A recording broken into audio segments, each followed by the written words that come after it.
तथागत यह भी कहते थे कि सबसे पहले व्यक्ति को खुद की पहचान करनी चाहिए।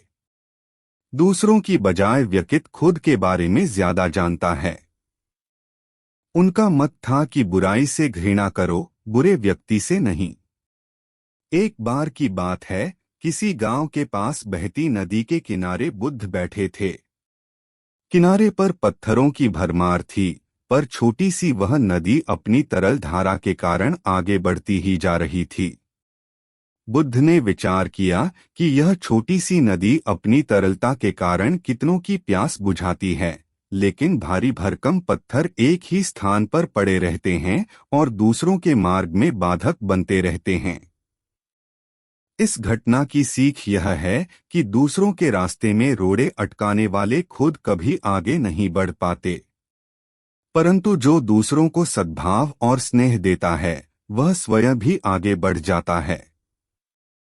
बुद्ध ऐसे ही विचारों में मगन थे कि तभी उन्होंने ग्रामीणों की एक भीड़ को अपनी ओर आते देखा। बड़ा शोर था और लोग किसी युवती के प्रति अपशब्द बोल रहे थे।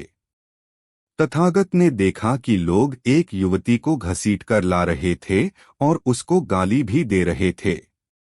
भीड़ के नजदीक आने पर बुद्ध ने लोगों से युवती को पीटने और अपशब्द कहने का कारण पूछा। लोगों ने कहा कि यह स्त्री व्यभिचारी हैं और हमारे समाज का नियम है कि यदि व्यभिचारी स्त्री पकड़ी जाए तो उसे पत्थरों से कुचलकर मार डालना चाहिए। तथागत ने युवती की ओर देखा और कहा, जो तुम चाहते हो वही करो, पर मेरी एक शर्त है कि पत्थर मारने का अधिकारी वही है जिसने कभी व्यभिचार न किया हो और न ही उसके मन में ऐसे विचार कभी आए हों। इतना कहकर तथागत शांत हो गए। चारों ओर मौन था। कुछ समय बाद लोगों की भीड़ मन में पश्चाताप का भाव लिए हुए वहां से विदा हो गई। इस घटना से यही सत्य उभरता है कि हम खुद अपने प्रति न्याय कर सकते हैं, दूसरों के प्रति नहीं, क्योंकि हमारी जानकारी दूसरों के विषय में अधूरी होती है।